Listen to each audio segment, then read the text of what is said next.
So we will continue inshallah with where we left off, explaining the title of the book of Imam at-Tirmidhi, Jami at-Tirmidhi, which we said that the proper title that the author himself named the book is al-Jami al-Mukhtasar min as-Sunani wa ma'rifat as-Sahih wal-Ma'lul wa ma alayhi al-Amal.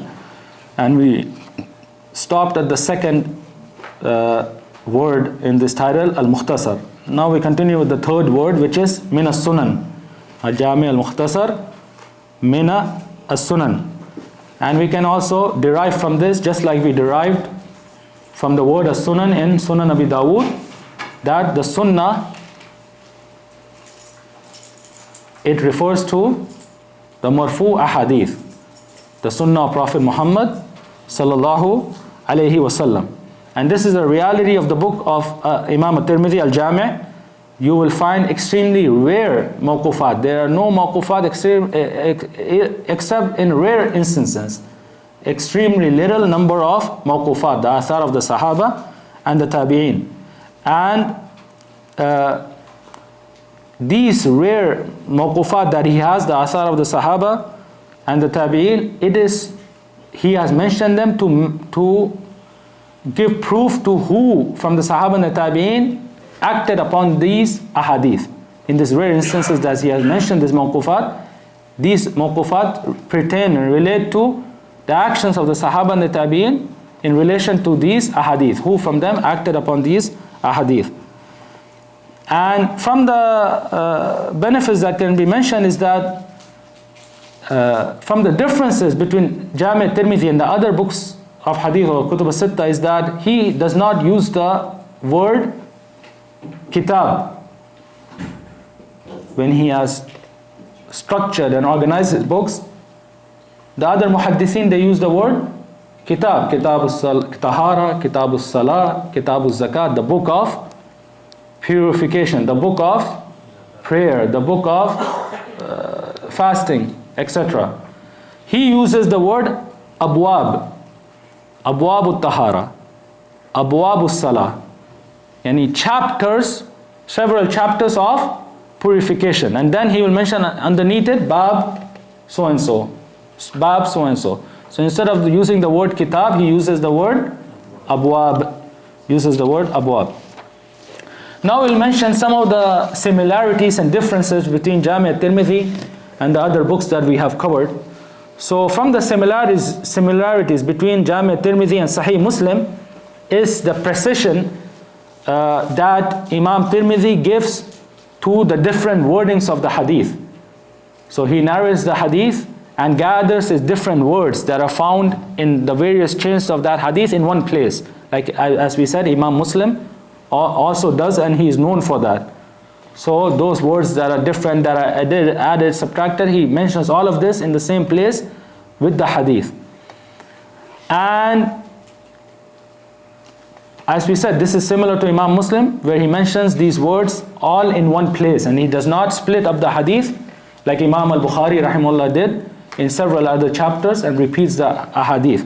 As we said, you will almost not find any repetitive hadith in Jami at-Tirmidhi, and this is in difference to Imam al-Bukhari.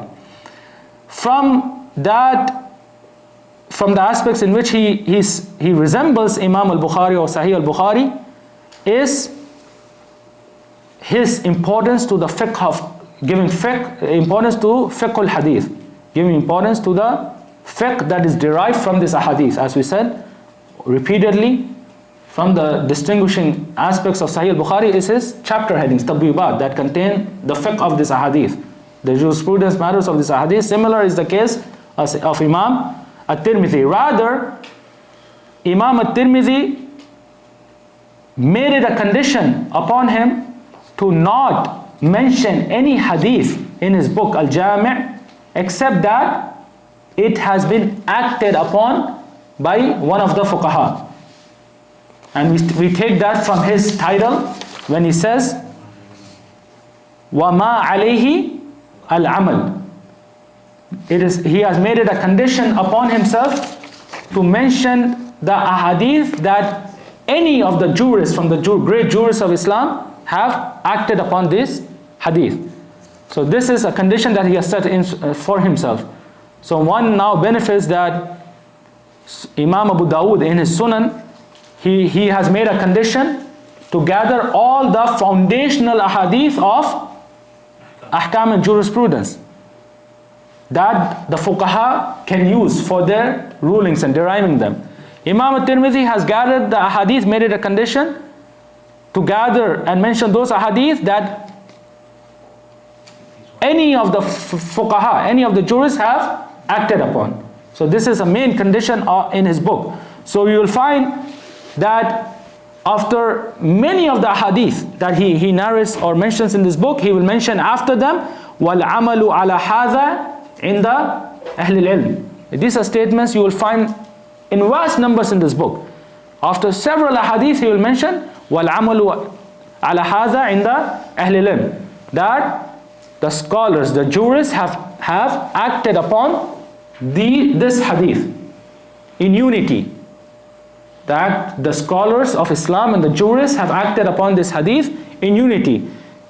And sometimes he will mention وَالْعَمَلُ عَلَى هَذَا عِنْدَ أَكْثَرِ أَهْلِ الْعِلْمِ, that the majority of the scholars, most of the scholars, jurists have acted upon this hadith. Even though some of them are left this hadith for other reasons or their fiqh, but the majority of the scholars have acted upon this hadith. And sometimes he will say وَالْعَمَلُ عَلَى هَذَا عِنْدَ بَعْدْ أَهْلِ الْعِلْمِ, that some of the scholars of hadith have acted upon this hadith. So this is the condition he has set upon himself, to not mention any hadith in his Jami' except that at least one of the jurists from the great jurists of Islam has acted upon this hadith. And he will tell you if all of them have acted upon this hadith, or if some of them have acted upon this, or if most of them have acted upon this. And he mentions in the beginning of his book Al-Ilal al-Saghir, the introduction that he wrote to his Jami', that كل ما ورد في هذا الكتاب فهو صحيح معمول به إلا حديثين. That every hadith that I have mentioned in this book, that we said is almost 4,000 in number, that every single hadith, one from the jurists of Islam has acted upon it except two hadith. Except two ahadith. And he did not leave mention of this ahadith for us to research and to tire ourselves. He mentioned these two ahadith. To act upon it, to say to rule upon this, to rule by which this ahadith contain. To rule by which this ahadith contain from the rulings that they contain. So he mentioned that these two ahadith, and he mentioned those two ahadith, that these are the only two ahadith in that book that I could not find any of the jurists from the jurists of Islam saying by what this hadith contains. And I'll mention one of them because in this is a great benefit. One of the hadith is the hadith in which the Prophet Muhammad ﷺ said that if a person was to drink alcohol and he was caught, then upon the Muslim ruler in which the rule of Islam is established, upon him is to punish him by lashing him. Then he is set free. If he is caught again a second time, then he is again given the same punishment of lashing. If he is caught a third time, then again he is given the same punishment of lashing. If he is caught a fourth time, faqtulu, kill him. Kill him. And Imam Tirmidhi says, none of the scholars of Islam, the jurists, have said by this hadith or acted about this hadith. None of the scholars of Islam have acted upon this hadith. So we benefit that if someone comes today and takes this hadith and says the Muslims say this is the belief of the Muslims, none of the scholars of Islam, the jurists, have acted upon this hadith. This is our answer. Imam Tirmidhi himself, the author of this book, has himself told us. And today we find people that come and they use this hadith to disparage Islam and the Muslims. So this is one of the hadith who was from the great Huffaz and Muhaddithin of that era and Fuqaha, said that none of the scholars and jurists of Islam have acted upon this hadith. Also, as we said, that along with him mentioning if all of the scholars have acted upon this hadith, or most of them, or some of them, he would also sometimes explicitly state which of the jurists have acted upon this hadith, and which of them have not acted or opposed this hadith. And as we said yesterday, when we talk about fuqaha and fiqh and jurists, they are not just confined to the 4 schools of thought that are spread today or that we know. From the tabi'een, atba' tabi'een, they were great aimma that had a school of thought that was followed. They were not less in their ilm and in their knowledge and in their virtue than the other 4 imams. Rather, they were their teachers. They were their shuyukh. As we mentioned, Ishaq ibn Rahuya, he had a school of thought that was followed. Others from the scholars of hadith, Abdullah ibn Mubarak, rahimahullah, from the great scholars, muhaddithin of Khurasan, he had a school of thought that was followed. But for various political and other factors, only these 4 schools of thought have remained amongst us. So he mentions, Imam at-Tirmidhi, for example, that this hadith, Imam Sa'id ibn al-Musayyib has said by it, or implemented it, or acted upon it, who is known as Sayyidu Tabi'in, the leader of the Tabi'in. And he says, Abdullah ibn Mubarak, he is the one who said in agreement with which this hadith contains. And Ahmad ibn Hanbal, and Ishaq ibn Rahuya, wa khalafahum al-Shafi'i, wa fulan wa Malik, for example.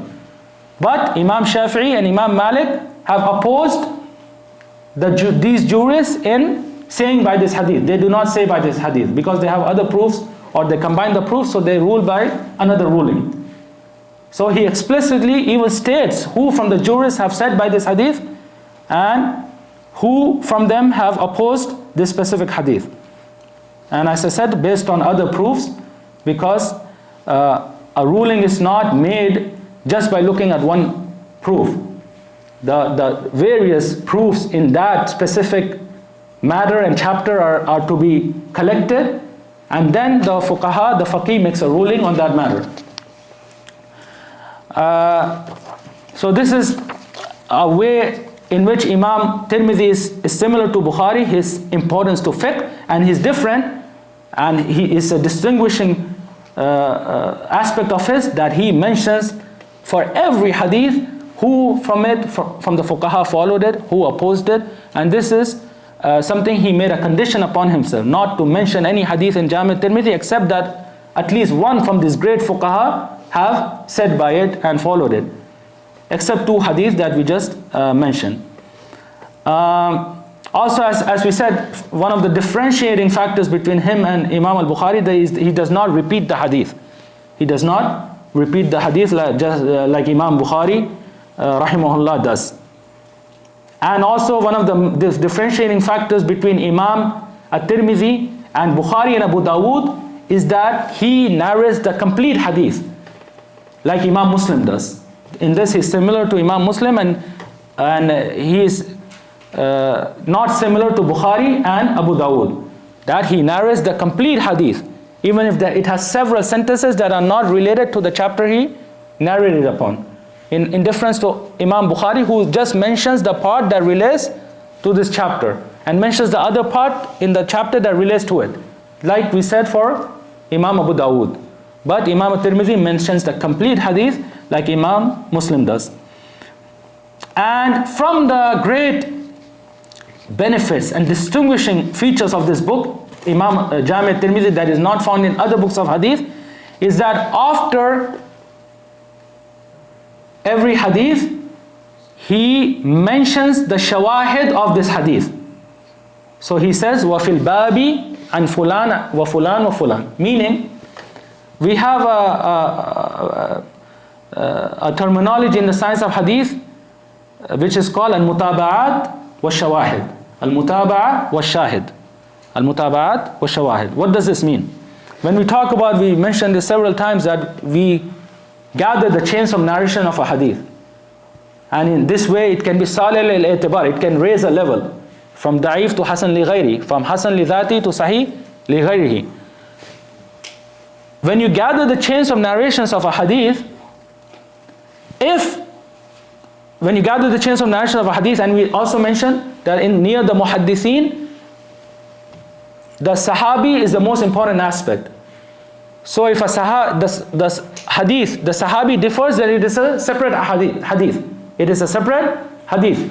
So if one were to gather the chains of narrations of two sahabi for the same text, this is a grave mistake.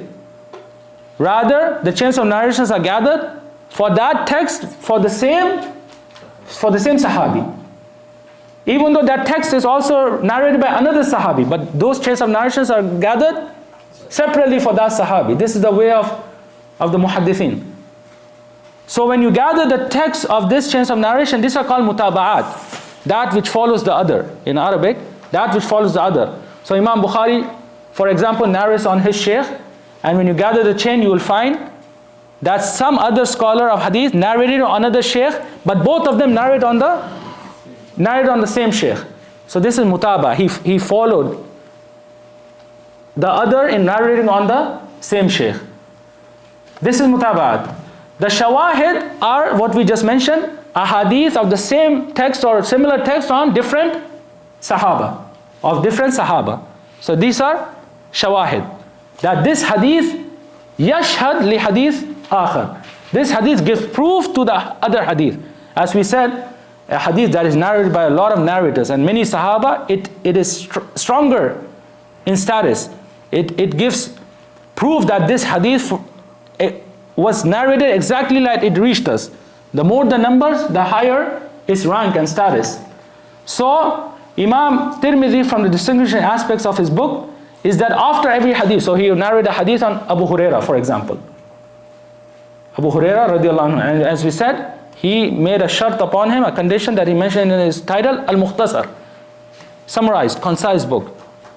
So how did he summarize? There are other hadith that are related to this chapter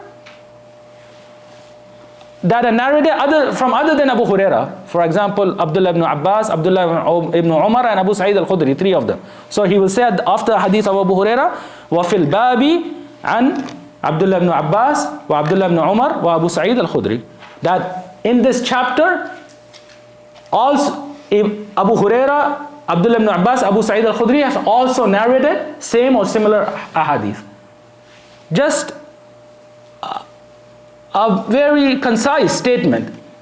Instead of mentioning this ahadith, he will just point the student of hadith to this ahadith, saying that in this chapter, there are also ahadith from so and so sahaba. Understood? Yeah. So this is his way. You will find this after almost every hadith. He'll mention that in this chapter, so and so from the Sahaba have also narrated a hadith that is same or similar to this meaning. And the scholars of Islam, they have serviced and exerted great efforts in serving this shawahid that Imam Tirmidhi mentions. So they have written books on doing takhrij of these ahadith. Imam Tirmidhi just mentioned that there's a hadith on Abu Huraira on this meaning, with this meaning or in this chapter. So the scholars of Islam have come and they have mentioned these ahadith with their chains of narrations and their texts. They have gathered this ahadith with the chains of narrations and the text. From the books that have been authored in this field is the book of Al-Hafiz al-Iraqi, Al-Imam al-Iraqi that we mentioned yesterday, the teacher of Hafiz ibn Hajar al-Asqalani. He has a book, Al-Lubab, فيما قال عنه الترمذي وفي الباب. Al-Lubab, فيما قال عنه الترمذي وفي الباب, in which he has gathered the chains of narrations and the text of these ahadith that Imam Tirmidhi just points to. That also Abu Huraira, Ibn Umar, Aisha has narrated this hadith. Also after him, his student, Hafiz ibn Hajar al-Asqalani, also has a book on this topic, Al-Ujab في تخريج ما يقول فيه الترمذي وفي الباب. Al-Ujab في تخريج ما يقول فيه الترمذي وفي الباب. From the most distinguishing factors of Jami' Tirmidhi is his ruling upon the ahadith that we just mentioned. this is something that distinguishes Jami al-Tirmidhi from the other books of hadith. That he has ruled on every single hadith he had mentioned in his book. He has ruled after every hadith with a ruling from himself. This is not found in any other book from the books of hadith. He himself, the author himself, has ruled on this ahadith. And he has specific terminologies to rule upon these ahadith. Some of them are not problematic, they are well known to the other scholars of hadith. They use them, we all use them, the students of hadith. Like sahih, he will say, Hada hadithun sahih. This hadith is sahih. He will say, Hada hadithun hasan. This hadith is hasan. But he has some specific terminologies for himself that none of the other scholars have used. He has specific terminologies for himself that none of the other scholars have used. And the scholars always say that La mashahata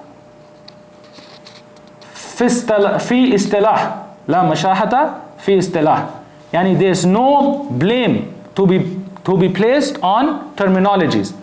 If someone uses a terminology specific to himself, uses a meaning that is different than others, and he expounds upon that meaning, or people from the way he uses it understand his meaning, then there is no blame upon him. And we all can use a word in a specific meaning. But if someone uses that word in another meaning, but he himself explains or mentions what that meaning is, or from his statements we can understand that meaning, then there's no blame upon him. So Imam al-Tirmidhi has specific terminologies that he uses, and the scholars from his book have derived their meaning, so there's no problem in these terminologies. From the terminology is, he will say, هذا حديث غريب. غريب. He will rule upon a hadith with being غريب. You will find this a lot in Jami al-Tirmidhi. He will say that this hadith is غريب. The gharib, in the general meaning, terminology of the scholars of hadith, is a hadith that only has one chain of narration. That only has one chain of narration. This is gharib. And it can be authentic and it can be weak. Based on the conditions that you mentioned, the 5 conditions, if they fit on this hadith, then it is authentic. And if one of the conditions does not apply, then it is weak. Imam Tirmidhi, from his book, when the scholars have studied and researched his book, they found that he uses this terminology gharib to mean da'if. He uses the terminology to mean da'if. And when he says hada hadithun gharib, he means hadithun da'if, a weak hadith. And how did they find this out? How did they find this out? They collected the chains of narrations of the hadith. They did takhrij at the other books, and they found that this hadith was da'if. All the ulama have agreed that this hadith is weak. So they said, and this is something they are unified upon, that gharib means da'if. So this also referring back to one of the brothers who asked regarding the hadith, and if someone just says, and Abu Huraira said, and the hadith, and Jami al-Tirmidhi, Sunan al-Tirmidhi number hadith, and Imam Tirmidhi himself has said this hadith is gharib. So how can one spread it or act upon it, and the author himself is saying that this hadith is gharib, this hadith is da'if? And I have never seen people who spread this kind of hadith, they mention the ruling of Imam Tirmidhi himself on this hadith. And rarely you see this. So this is one thing. Secondly, from his terminologies that is problematic, that the ulama have differed upon, the scholars, is the terminology hasanun sahih. Hada hadithun hasanun sahih. This hadith is hasan sahih. So the problem here is that he has gathered hasan and sahih in the same ruling, and as we said, near the majority of the scholars of hadith, hasan is a level that is below sahih. They are both acceptable without a doubt. Both of them are acceptable hadith. But sahih is the highest level of authenticity, and beneath it is hasan. So he has ruled on several hadith by saying hasanun sahih. So the scholars have differed as to what this means. They have studied his book, researched it to understand what he means by this methodology. So there are two main statements of the scholars, and there are other statements, but these are the two main statements in explaining their methodology. The first is that this means that this hadith has several chains of narration. Some of them are Hasan, some of them are Sahih. This hadith has several chains of narration. Some of them are Hasan because they have Saduq Rawi narrator in them. Some of them are Sahih because they have Thiqa Rawi in them. This is one of the statements, and this is the statement of Hafiz ibn Hajar al-Asqalani rahimahullah.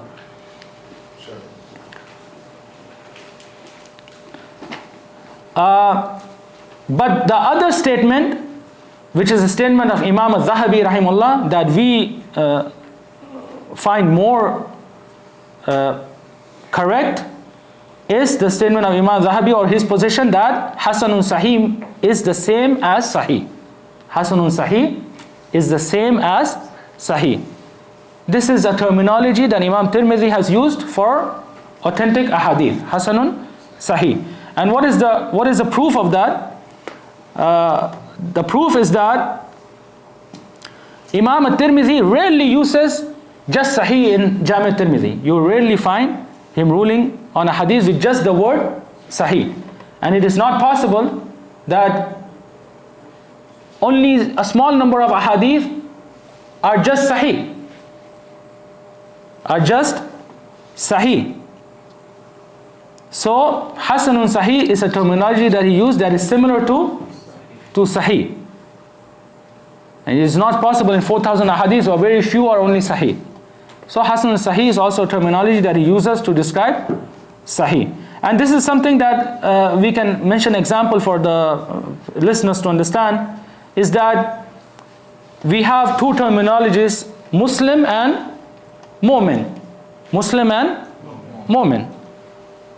If one of them is just mentioned, Muslim, or just Mu'min, then it includes both of them, Islam and Iman. If Muslim is mentioned, then he is Muslim and Mu'min. If Mu'min is mentioned, then he is Muslim and Mu'min. But if they are mentioned together, Muslim, Mu'min, then they have two different meanings.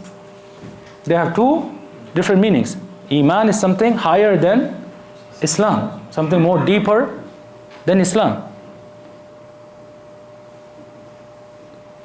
And if someone were to say Muslim Mu'min and it includes both, then there's no problem in this. If someone were to say Muslim Mu'min, then it gives proof to the same thing. So similarly, when Imam Tirmidhi says Hasanun Sahih, then he means Sahih, and this is the position that we find more correct, and as we said, the scholars have differed in this matter. Then we come to the issue of the status of the ahadith in Jami at-Tirmidhi. Are all ahadith authentic? Or are they non-authentic? Are they authentic and non-authentic? So as we just said, that Imam al-Tirmidhi himself has ruled on every single hadith in his book. And he has ruled with that which gives proof that some of them are authentic, some of the hadith, some of them are Hasan, and this is a vast majority of the book. The vast majority of his book are based on Sahih and Hasan ahadith, that which are acceptable ahadith. And there are few ahadith that are da'if, weak, that he has ruled upon by the word gharib. That he has ruled upon by the word gharib. Rather, he himself in his ilal as-saghir, the introduction to the book, has specifically stated this by saying, وَمَا كَانَ فِيهِ مِنْ ذِكْرَ الْعِلَلِ فِي الْأَحَادِيثِ وَالرِّجَالِ وَالتَّارِيخِ فَهُوَ مَا اسْتَخْرَجْتُهُ مِنْ كُتُبِ التَّارِيخِ. Yani, in my book of al-Jami', I have mentioned ahadith that have hidden defects, that have ilal, and that have narrators that are disparaged, that have been spoken upon with jar wa ta'dil. So he said, these ahadith, or this ilal, hidden defects and jar wa ta'dil, I have benefited from the books that have been authored in this science. Then he says, وَأَكْثَرُ ذَلِكَ مَا نَاظَرْتُ بِهِ Muhammad ibn Ismail. Most of it I have benefited from my Shaykh and Ustad, my teacher Muhammad ibn Ismail al-Bukhari. وَمِنْهُ مَا نَاظَرْتُ بِهِ Abdullah ibn Abdul Rahman wa Abu Zur'a. And some of it I have benefited from my teacher Abdullah ibn Abdul Rahman Who is Abdullah bin Abdul Rahman? Huh? Ad-Darimi. Imam Ad-Darimi. Abdullah bin Abdul Rahman Ad-Darimi. And Abu Zur'a al-Razi. Ubaidullah bin Abdul Karim al-Razi. So he explicitly states that there are hadith that have defects, that have been spoken upon in the narrators, that have benefited the rulings upon this ahadith from Imam al-Bukhari and Imam al-Darimi and Abu Zur'a al-Razi and other than them.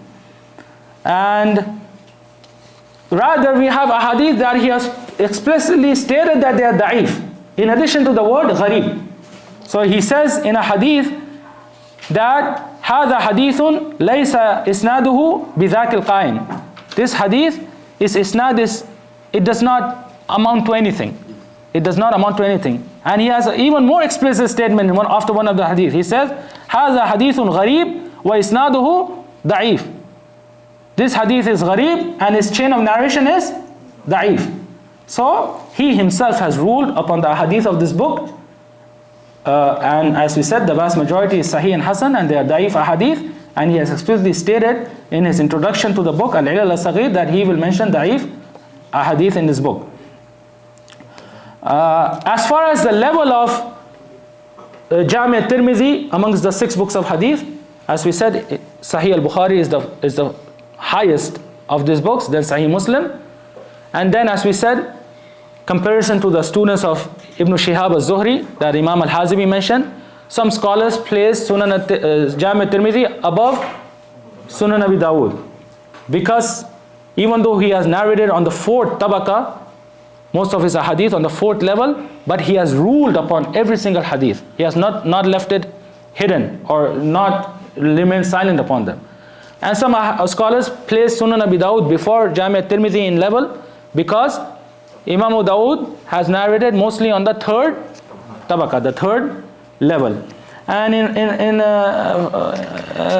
the last point, we'll talk about the books that have been written in service or in service of this book, Jami at-Tirmidhi, or the efforts of the scholars on this book. And as we said before, anyone who wants to read upon the narrator from the narrators of Imam at-Tirmidhi, Jami at-Tirmidhi, he should refer back to which book? Tahdhib al-Kamal of Imam al-Mizzi, Tahdhib al-Kamal, in which he will find the detailed biography of this narrator, who from the other 6 A'immah have narrated his hadith. What did the scholars of Jarh wa Ta'dil, the praise and disparagement, said about this narrator? What is his ruling? From the explanations of Jami at-Tirmidhi, from the Shuruh, the first explanation was written by Imam Abu Bakr ibn al-Arabi. Abu Bakr ibn al-Arabi, which is called Aridatul Ahwazi. Aridatul Ahwazi fi Sharh Jami at-Tirmidhi. He passed away in the year 543. Abu Bakr ibn al-Arabi. And I want to mention that he is not the same Ibn Arabi that is known as a Shaykh al-Akbar near the Sufiya. This is Ibn al-Arabi with Alif Lam. Ibn al-Arabi. And that is Ibn Arabi without Alif Lam, who lived almost 100 years after this great Imam. Ibn Arabi as-Sufi is well known, and the scholars have united on his deviation and misguidance. And from the most important of the explanations of Jami at-Tirmidhi, with which we will finish this, is Tuhfatul Ahwazi. Tuhfatul Ahwazi fi Sharh Jami at-Tirmidhi of the great Muhaddith of India, Al-Allama Abdurrahman al-Mubarak Furi. Abdurrahman al-Mubarak Furi, rahimahullah, who passed away in the year 1353 after the Hijrah, 1353. And he was also from the great students of the reviver of the Sunnah in the Indo-Pak subcontinent, Al-Imam Sayyid Nazir Hussain al-Dahlawi, rahimahullah. And as we said there, we will say here, the special trait of this explanation is that it is not confined to any specific madhab from the mazahib, from the schools of thought. It goes with the hadith and the dalil wherever it leads them. And also, it is on the aqidah of the salaf. It is upon the Aqidah of the Salaf, in which you will not find the mistakes in Aqidah that are found in other explanations. And with this, we have finished Jami at-Tirmidhi. And if there are any questions, we can take them, inshallah. Well, I asked you yesterday, you know, the Ibn Majah contains the weakest of the hadiths. No. Is it true? Ibn Majah. There's no doubt that Sunan Ibn Majah is the lowest of the 6 books of hadith. And we'll mention when we talk about it. And this is because the Zawaid of Sunan Ibn Majah, those are hadith, we talked about Zawaid yesterday. Those are hadith that only Sunan Ibn Majah has narrated, that are not found in the other 5 books of hadith. Many of them are weak. Rather, a lot of them are severely weak. And this is the sole reason that Ibn Majah has decreased in rank, because of the vast number of weak ahadith that are found in Sunan Ibn Majah. Okay. Other thing, Sahih Ibn Huzaymah. Yeah. It called, it title it says Sahih Ibn Huzaymah. Like Sahih Muslim, Sahih Bukhari. No, this is the Ibn Huzaymah, what is Sahih? No, this is what is well known, like Sahih Bukhari is well known as Sahih al-Bukhari, Sahih Muslim is well known, and we mentioned it has another title. Sahih Ibn Khuzaymah also has a vast title, a long title, which has his conditions and his methodology embedded in this title. So it is a vast title, and I guess if we ever finish this 6 books of hadith, we might have another seminar on the other books of hadith, inshallah. No. You mentioned the 2 hadith that Yeah. Tirmidhi said that were not acted on. Yeah. So what should we do with these hadith? Should we consider them part of the deen? And what is our position regarding these? We accept them? No, I mean, as I said, he has made a condition upon him to mention the hadith that even one of the great jurists from the jurists of Islam acted upon or told or said by what it contains. So, as we just heard and we learned that there are weak ahadith in Jami at-Tirmidhi, who himself has mentioned that they are weak explicitly, even though some from the jurists have acted upon this hadith. Some from the jurists have acted upon this hadith. So these 2 ahadith that no one from the jurists has acted upon, the scholars have studied these ahadith, and based on their chains of narration, they have deemed them to be weak. Based on their chains of narration, they have deemed them to be weak. Now, can we share the second hadith, the 2 hadiths? I mean, I mentioned the first hadith because there's a specific benefit in it, especially in these countries and lands. As far as the second hadith, then it is regarding combining the prayers, Zuhr and Asr, or Maghrib and Isha, without travel, without rain, and without any fear. There's a hadith in which the Prophet Muhammad ﷺ says that a Muslim is allowed, or he can combine Zuhr and Asr and Maghrib and Isha without traveling, without rain, and without fear. Basically without any reason. So the Imam at-Tirmidhi says that this hadith, none from the scholars or the jurists of Islam have acted upon or said by its what it contains. What's the hint did he give to it? He didn't mention the ruling upon this hadith, but the scholars have studied this hadith and they have found defects in this hadith. No. When someone says that hadith is gharib, Yeah. it's only when it's considered weak only when Imam Tirmidhi says it. Yeah, this is his specific terminology.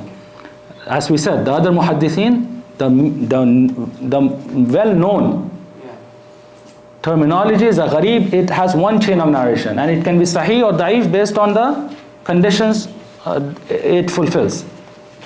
Sheikh, what you're saying about the hadith and the terminology, can you maybe shed a little bit of light to help us understand the concept of istishhadun and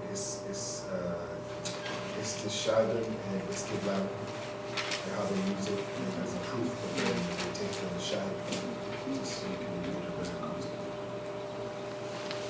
I mean, there's a matter near the scholars of hadith that some hadith they mention in their usul, in their foundational ahadith, that they use for basing their statements and action upon.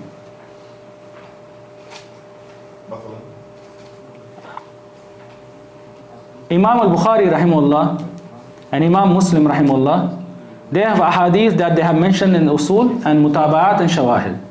This is a deep topic of science of hadith. The scholars have spoken about every hadith in Sahih al-Bukhari and Sahih Muslim, and they say that this hadith Imam Bukhari has mentioned in his usul. In his usul. And this hadith he has mentioned as mutaba'at or shahid. Meaning that usul, this is a foundational hadith that he has based his fiqhi position or ruling upon it. And the other hadiths that are mutaba'at and shawahid, he has used as something to give strength, as additional proof, secondary proof to that foundational hadith. And this is left for the scholars. If you read the books of the scholars like Fathul Bari, Imam Hafidh ibn Hajar al-Asqalani rahimahullah, he will talk about this hadith and mention this hadith is in usul, this hadith is in mutaba'at wa shawahid. No. Just for like a statement, is it okay if we only maybe distribute Sahih Muslim and Sahih Bukhari and just kind of stay away from these? No, as I said, from the conditions that Imam Bukhari and Muslim set upon themselves from their title, Al-Mukhtasar, they have not mentioned every single Sahih hadith they knew and they memorized. He mentioned Imam Bukhari, he says that I have memorized 100,000 authentic hadith, and the number of Sahih Bukhari is 2,000 and very few, not even 2.5% of this number. So they themselves knew their Sahih hadith that are outside their books, that they knew, they memorized, but due to their high standards and conditions, they did not enter these hadith in their books. And this is why the scholars after Bukhari and Muslim, they wrote, it is a specific science in the science of hadith, the books of mustadrakat that we mentioned yesterday. They are books that are called al-mustadrakat, in which a scholar came and he mentioned a hadith upon the condition of Bukhari and Muslim that they did not narrate. It means that condition, the narrators of hadith are the same that Bukhari and Muslim narrated upon. Since Bukhari and Muslim left them, these scholars have mentioned them in their books, such as Mustadrak al-Sahihain of Imam al-Hakim, who passed away in 405 after the Hijrah, Abu Abdullah al-Hakim al-Nizaburi. He has a vast book in which he has tried to gather those ahadith that are upon the condition of Imam Bukhari and Muslim, even though we said that there can be a debate about some of those ahadith. Sahih Ibn Khuzaymah was also authored for this reason, to gather the ahadith that have been not entered into Sahih Bukhari and Muslim. Sahih Ibn Hibban, same thing. Imam al-Daruqutni, the great Imam al-Hafidh, who passed away in 385 after the Hijrah, the Imam of Baghdad, he has a book that is called Al-Ilzamat. Al-Ilzamat, meaning that the ahadith that he has gathered in this book, he makes it binding upon Bukhari and Muslim that they should have mentioned this ahadith. He makes ilzam of them that they should have mentioned because these ahadith are on the same condition, but they did not mention. And then the scholars have continued. Al-Mukhtara, there's a book called Al-Mukhtara of ad-Diya al-Maqdisi, from the great muhaddithin of Ash-Sham. No, ad-Diya al-Maqdisi. Al-Mukhtara. This book also specifically has gathered authentic hadith, a vast book that Imam Bukhari and Muslim have not mentioned. So, as we said, the Sahih hadith are just not in Sahih Bukhari and Muslim.